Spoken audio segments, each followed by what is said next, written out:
Pourquoi est-ce que nous avons reçu le Saint-Esprit? Pourquoi l'Église a reçu le Saint-Esprit? Pourquoi toi et moi nous avons reçu le Saint-Esprit? Il faut qu'on se pose la question. Nous n'avons pas reçu le Saint-Esprit afin de résoudre seulement les problèmes. Nous avons reçu le Saint-Esprit afin que rien ne s'oppose à notre mission. Amen. Vous avez une mission. Et cette mission que vous avez, Satan ne veut pas que cette mission s'accomplisse. Satan va mettre sur votre chemin des obstacles. Satan va mettre sur votre chemin des embûches. Et pour cette raison, il y a quelque chose qui doit te permettre de renverser ces obstacles. C'est le Saint-Esprit. Quand tu aimes Dieu, tu désires ces choses. Bien aimé, après la Pentecôte, il y a une chose que nous devons garder. L'enseignement que je donnerai ce soir est très délicat et je voudrais que tu sois connecté. Après la fête de la Pentecôte, il y a quelque chose que nous devons retenir. Et la chose que nous devons retenir, c'est quoi? C'est que le Saint-Esprit est descendu sur nous pour un but. Le Saint-Esprit est descendu sur l'Église pour un but.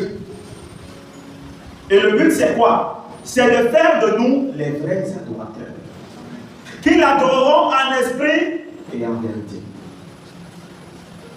Et tout bon adorateur est connecté à la puissance de Dieu.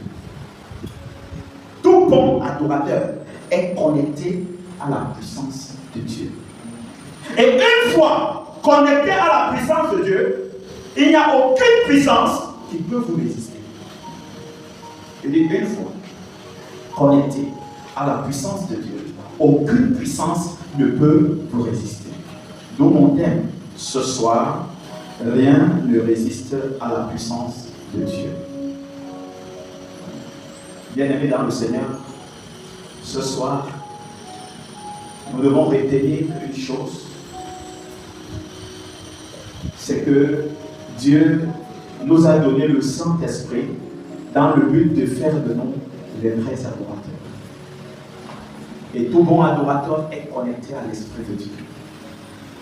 Et une fois connecté à l'Esprit de Dieu, bien-aimé, aucune puissance ne peut te résister.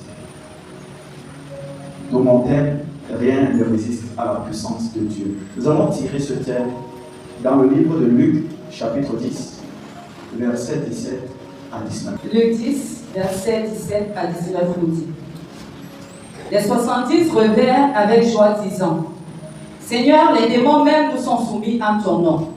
Jésus leur dit: Je voyais Satan tomber du ciel comme un éclair. Voici, je vous ai donné le pouvoir de marcher sur les serpents et les scorpions, et sur toute puissance de l'ennemi, et rien ne pourra vous nuire. Gloire à Jésus. Asseyons-nous, je vous en prie. Et acclamons pour la parole de Dieu.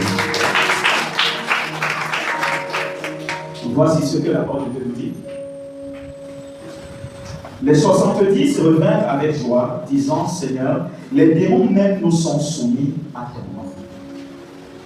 Vous savez, Jésus était avec ses apôtres, avec ses disciples, et de temps en temps, il pouvait les envoyer dans d'autres villes, dans d'autres quartiers, dans d'autres endroits, pour aller faire l'œuvre, parce qu'il ne pouvait pas le faire seul. Et quand il les envoyait, il soufflait sur eux, afin qu'ils reçoivent l'Esprit de Dieu. Et lorsqu'ils revenaient, la Bible nous déclare que les 70, quand ils revenaient, disaient que tous les esprits étaient soumis au nom de Jésus-Christ. Bien-aimés, en tant qu'adorateur du Seigneur Jésus-Christ, en tant qu'adorateur du Dieu Tout-Puissant, il n'y a aucune puissance qui doit nous résister. Pourquoi? Parce que nous sommes connectés à la puissance qui est supérieure à toutes les puissances. Lorsque tu commences à adorer le Seigneur Jésus, lorsque tu commences à adorer le roi des rois, il fait descendre sur toi l'Esprit supérieur. Et l'Esprit supérieur, c'est quoi? C'est le Saint-Esprit. Et lorsque le Saint-Esprit descend dans ta vie, tous les autres esprits te sont soumis. Dis à quelqu'un à côté de toi: quand le Saint-Esprit descend dans ta vie, tous les autres esprits te sont soumis. Alléluia. Je ne lui ai pas dit ça bien. Dis-lui ceci. Quand le Saint-Esprit, dis-le à ton voisin, quand le Saint-Esprit descend dans ta vie, tous les autres esprits te sont soumis. Bien-aimé dans le Seigneur, l'esprit du célibat, l'esprit de la maladie, l'esprit de la pauvreté, l'esprit de la sorcellerie, tout autre esprit est soumis sous l'autorité du Saint-Esprit. Et à quel moment le Saint-Esprit descend? Le Saint-Esprit descend lorsque tu te mets à adorer le roi des rois. Lorsque tu te mets à adorer El Shaddai. Lorsque tu commences à adorer Jésus-Christ. En esprit et en vérité, il descend.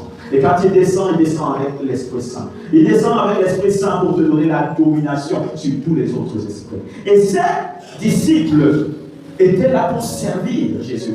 Et Jésus leur a donné un esprit supérieur. Ils sont allés partout et tous les esprits étaient soumis.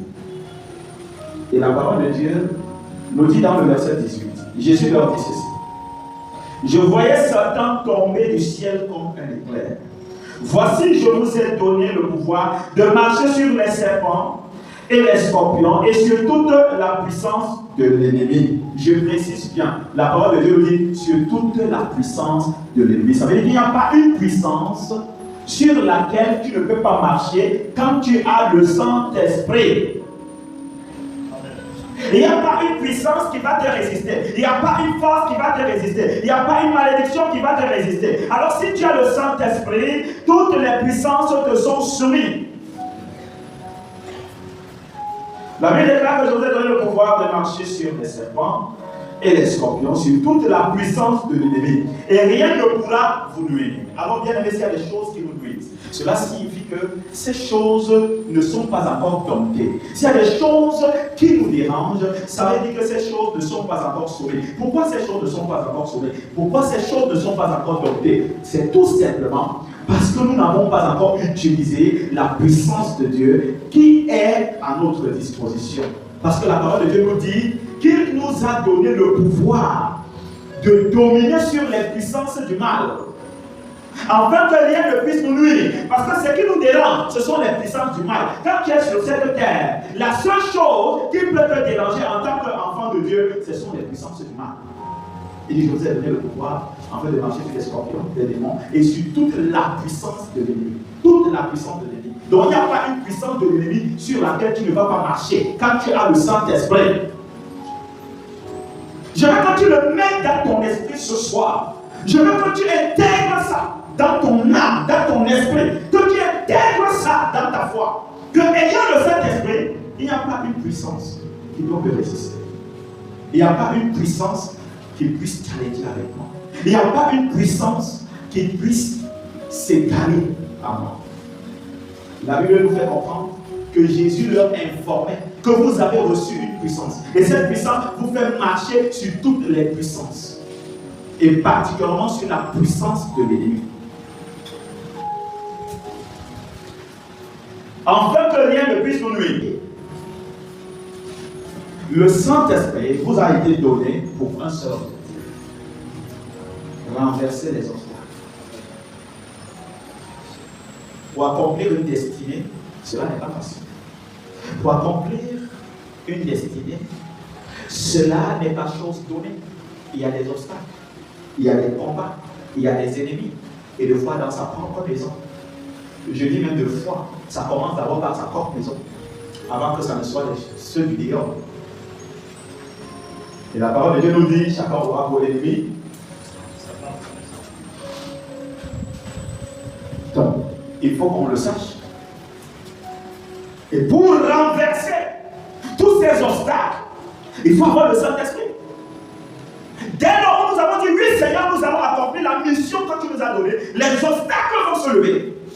Dès lors où nous avons dit, Seigneur, nous allons faire ce que tu as dit, les obstacles vont se lever. Il n'y a pas une chose que tu as décidé de faire et que les obstacles ne se lèvent pas. À partir du moment où tu dis, oui Seigneur, les obstacles se lèvent. Maintenant, quel est le rôle du Saint-Esprit? C'est de mettre ces obstacles à côté. C'est de les renverser. C'est de les faire tomber. Alors dis à quelqu'un à côté de toi, n'aie pas peur des obstacles. Tu as ce qu'il faut pour renverser les obstacles. Alléluia.